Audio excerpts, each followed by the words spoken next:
Are women better at protecting the environment than men?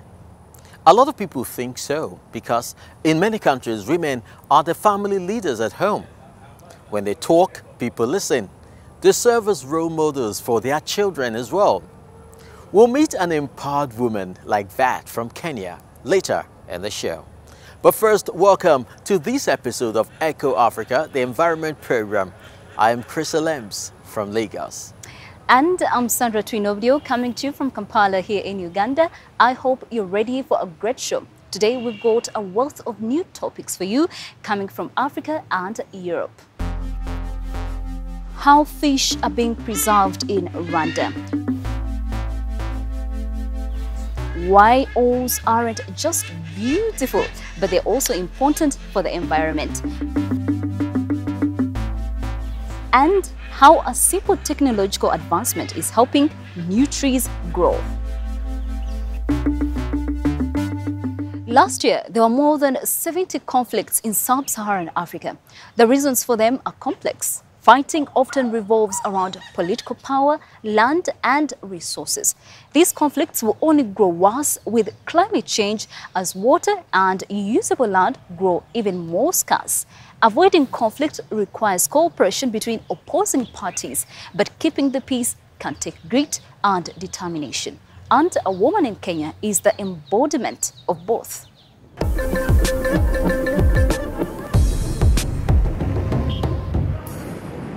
The bush here in northern Kenya has become almost a desert. The Ewaso-Nyiro River reduced to little more than a trickle. For years now, the area has had far too little rain. Shepherd Abdi Abkula keeps his goats close to the water. At least there's something for the animals to graze on here. And he never strays far from his village. These days, we fear for our safety. Our neighbors, the Samburu community, keep attacking us. They kill and steal our livestock. To help de-escalate the conflicts, Habiba Tadicha often reaches out to the shepherds along the river. She used to head the local nature conservancy and is well known in the region.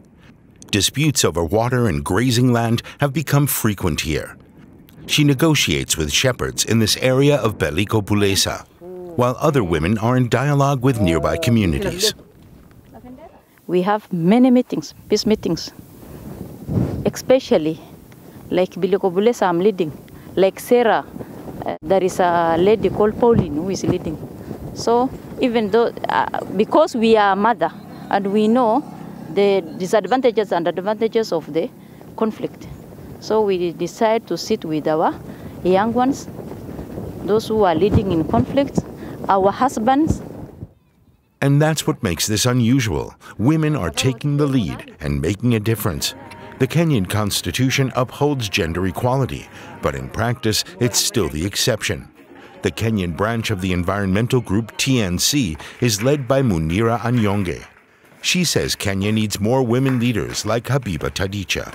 They are actually raising their voices, making decisions on how their conservancies can be managed. Especially, for example, if there's a conservancy that has tourism facilities and they get conservation fees, there's the issue of sharing of those proceeds between the operations of the conservancy, and a percentage goes back to the communities so that they can, invest in education, health facilities, and others.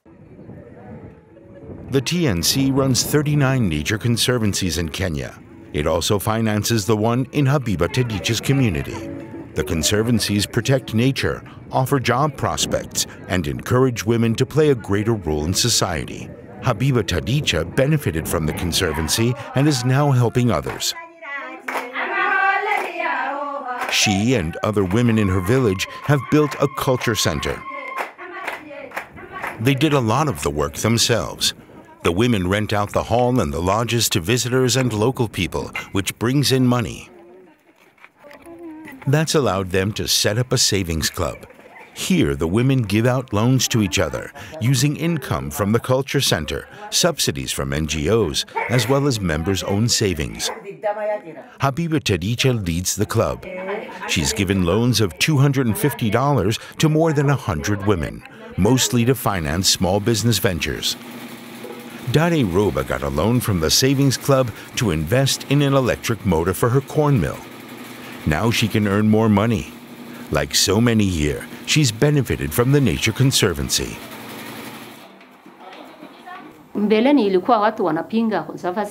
In the beginning, the local community here was opposed to the establishment of a conservancy, but Habiba lobbied for it so that women could benefit. She's very brave. One time she was even shot at, but she wasn't intimidated and just carried on with her work. We're very happy now.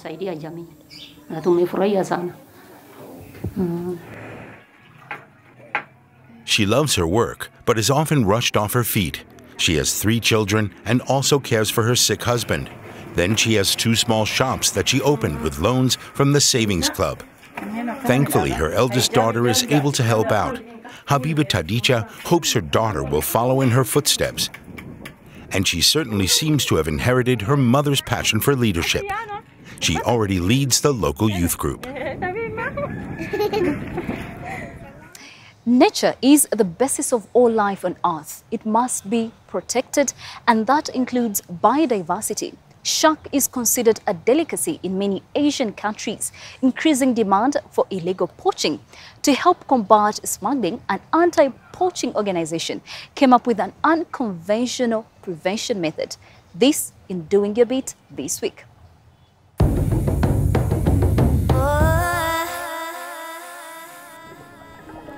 Sharks have lived on Earth for more than 450 million years, and yet many species are now seriously endangered because every year more than 70 million of them are caught.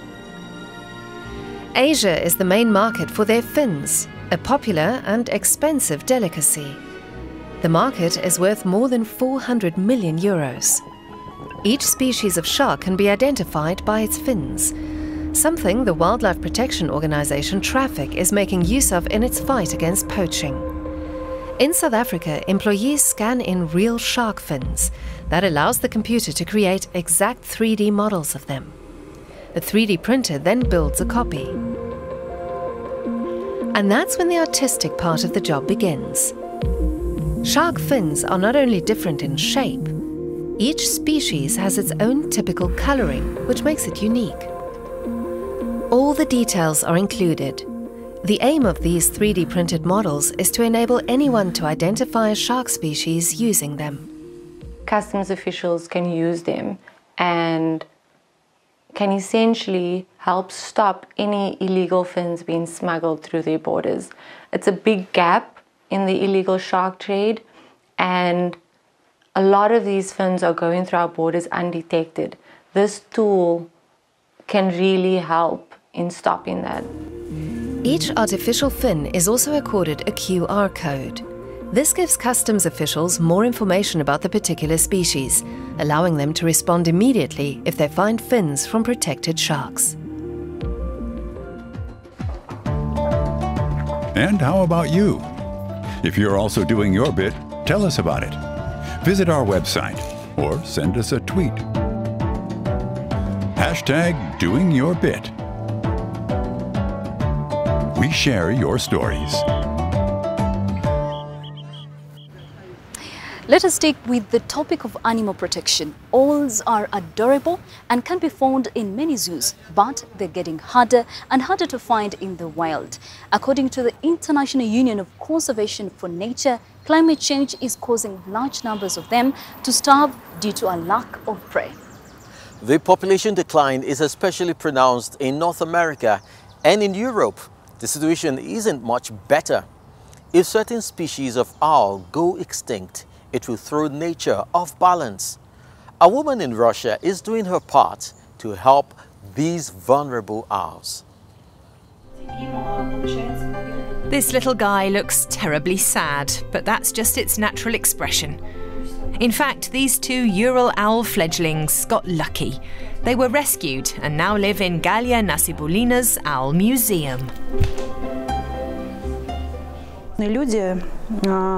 Some people were walking in a park and found nestlings under a birch which had been hit by lightning. 2 nestlings were already dead, but these 2 were still alive.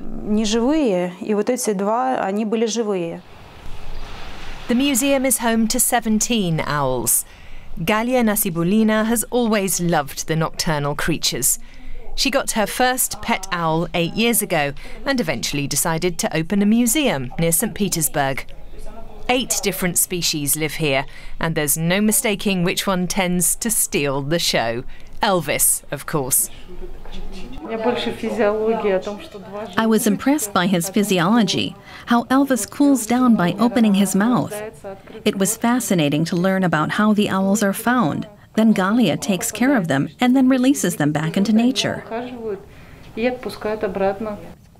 Galia Nasibulina also looks after injured birds, raising money for any treatment they need via social media. Ornithologists appreciate her efforts. Of the 250 owl species in the world, more than 50 are endangered. Some, including the short-eared owl, are even at risk of extinction. This kind of activity is a good thing, because of course these birds need to be helped somehow. But once they've been nursed back to health, we need to think about the next step. If they can be released into the wild, they should be, because these are birds that are primarily adapted to live in nature.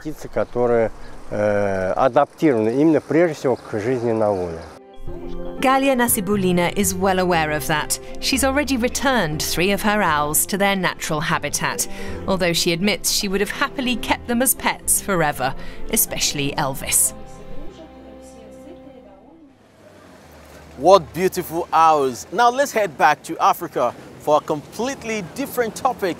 In Rwanda, the prolonged use of illegal, unregulated fishing gear has led to the collapse of fish populations. A number of lakes have been left severely understocked, which has led to an increase in malnutrition among local people. So the country has embarked on a vast operation to restock its 24 lakes with fish. We went to see how things are coming along. Rwanda, on the eastern shore of Lake Kivu. It might look idyllic, but the fishers of Nyamyumba are finding it more and more difficult to scrape by. Lake Kivu is severely overfished, as are some of the nearly 24 lakes in the country. Lake Kivu mainly contains sardines and various types of tilapia. Official figures say almost 19,000 tons of fish were caught in its waters in 2018, which accounted for 70% of Rwanda's entire fish haul. But stocks are dwindling. In previous years, a fisherman could catch between 3 to 4 kilograms a day, but at this stage you can spend a week on the lake and net barely 2 kilograms. The fish market in Nyamyumba, because fully grown fish are increasingly scarce, juvenile fish are also on sale, even though it is against the law, and the shortages are also leading to spiraling prices. The price of fish has increased a lot. Whenever the catch is poor, the price per kilo goes up. Our business is in danger because the prices depend on the fish that is available to us. The dwindling fish stocks are also adversely affecting Lake Kivu's ecosystems. This scientist is monitoring the water quality and algae density. The fish feed off the algae. As their numbers decline, the algae is able to grow unhindered. It's a vicious circle. High quantity of that will create a shadow on water, on the top of the water, which can prevent oxygen to enter in deep water. So any organism in the water will lack oxygen, it will die eventually. The Rwandan government aims to tackle the problem with an ambitious program to boost fish stocks. We are currently in the process of restocking tilapia and other declining fish species across the lakes in Rwanda. Tilapia reproduce in the shallows close to the shore, and that makes them highly vulnerable to illegal fishermen who net all the fish. One hatchery is in Kigembe in the south of the country. It breeds types of fish found in lakes across Rwanda. This tilapia is protecting its freshly hatched offspring in its mouth. We select a good sample of the fish from our lakes and rivers and bring them to these ponds to rear. When they reach reproduction age, we collect their eggs in the hatchery. Eggs are being removed from these catfish. The process does not harm the female. After sperm is added to the eggs, they are taken into the incubation pool, which is heated to the ideal temperature of 30 degrees Celsius. Days later, the tiny catfish emerge. Lake Mugesaram, just southeast of the capital Kigali, is one of the first lakes where the specially bred fry are being released. Catfish, along with various types of tilapia. Twice a year, there is a 2-month fishing ban in all lakes to allow the stocks to recover. Back at Lake Kivu, fishers are also hoping that the fish stocks here will be replenished. There is also some acknowledgement that the problems are partly homegrown.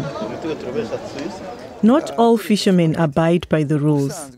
Some use nets with a mesh size so fine they can be used for mosquito nets. They trap everything they come across.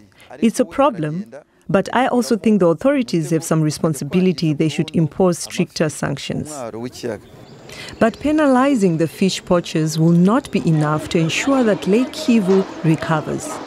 There has to be a change in overall awareness if the fish populations are to be kept stable. Our next report isn't about lake water, but rather river water. Water from rivers generates tremendous power, and a man from Malawi decided to take advantage of this. He uses it to give people in his area electricity, which only 11% of the country's population has access to. Colred Nkosi built his own hydroelectric power plant. His endeavor could be a role model for other African countries because water power has lots of potential.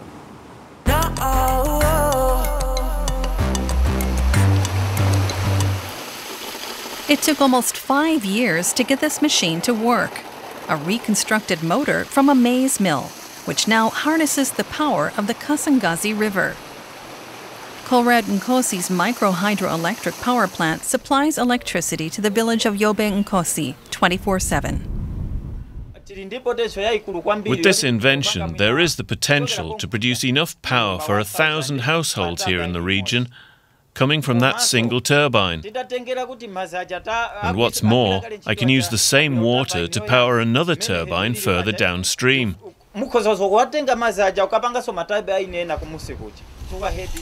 He taught himself the necessary skills to build the plant, and he has made a name for himself beyond the borders of Mzimba district in central Malawi.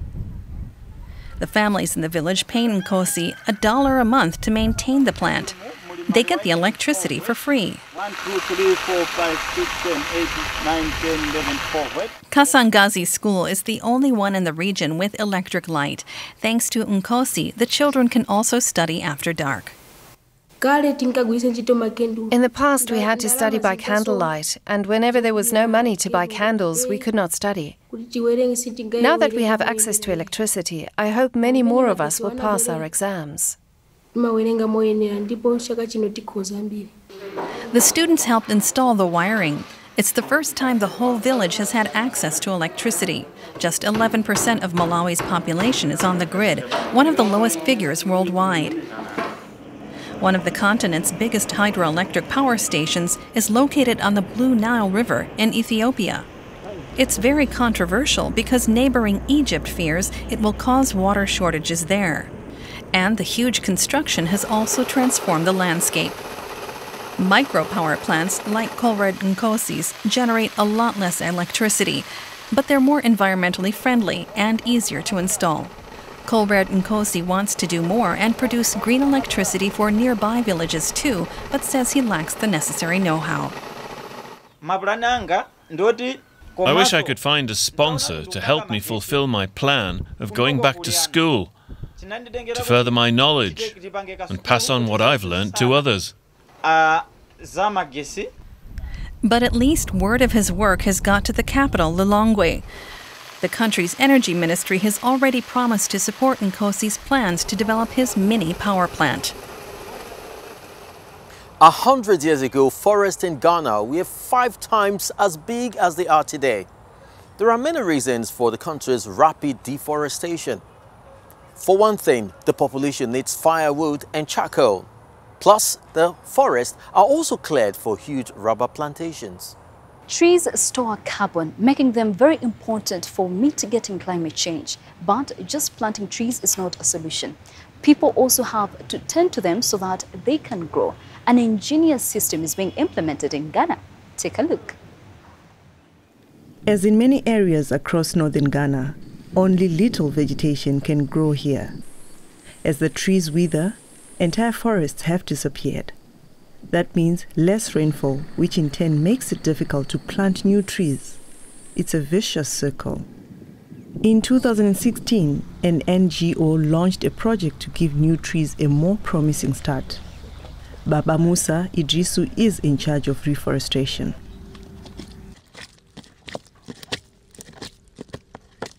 This is our grasses water box that is used in reforesting arid regions. It's basically a water reservoir that has a wick, and through the wick it supplies water to the planted tree sapling. So this is the lid that helps in collecting rainwater back into the water box, as well as nighttime condensation into the box. The 5-liter mini reservoir refills itself and is therefore able to provide seedlings with water all year round. After planting the rosewood with the water boxes, the same time we planted others without the water boxes. So within the same environment, the same climatic conditions, those that were planted without the water boxes was a complete failure. Not a single seedling could survive over the period. The water box's effectiveness can also be seen in other regions of Ghana. 1,000 trees planted in 2017 have turned into a flourishing fruit tree plantation for residents of Mafi Anfo, producing mangoes, oranges and cashews. All the trees you see over here, all about the 6 acres, it was water box that we used to plant them. And after the 1.5 years, we removed them. We send it to other communities also to use for their benefit. At a plantation in Accra, Selom Abortika of the African Afforestation Association explains the functionality of the water box to interested visitors. You use your hand to press it. The water box is manufactured by a Dutch company and provided free of charge. It's an attractive prospect for this group of farming experts from neighboring Togo.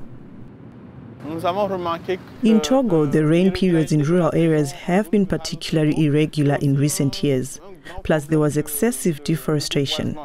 We want to help people in rural areas to plant trees instead of cutting them down.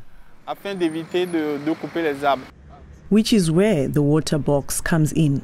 A sound investment for the future, not least with West Africa having lost the majority of its forest coverage due to industrial logging and growing local demand for firewood and charcoal.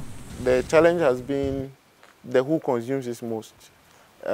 Many people in the urban centers utilize LPG, for instance, whereas it is the people who live by the forest who utilize charcoal mainly, and then also fuel wood. It's quite difficult to ask someone who has direct access to the resource to stop, and then use something else which he needs to buy. Village leader Togbe is convinced that planting the trees with the water box was the right idea. There is now a fresh supply of firewood nearby while the forest remains untouched. We believe that people should not be cutting down trees. We should be interested in planting trees, especially in the sub-Sahara, so that one day, all of us can survive, because it is without the trees, humanity cannot survive. Restoring Ghana's forests will need more than 1,000 water boxes now available in the country. But every new tree helps. That's all for today. I hope you enjoyed the show and that it had some takeaways for you. Thanks for tuning in, and until next time, bye from Lagos. If you want to find out more about these and other topics, do check us out on all our social media platforms. I hope you have a great week coming. Goodbye from Kampala, here in Uganda.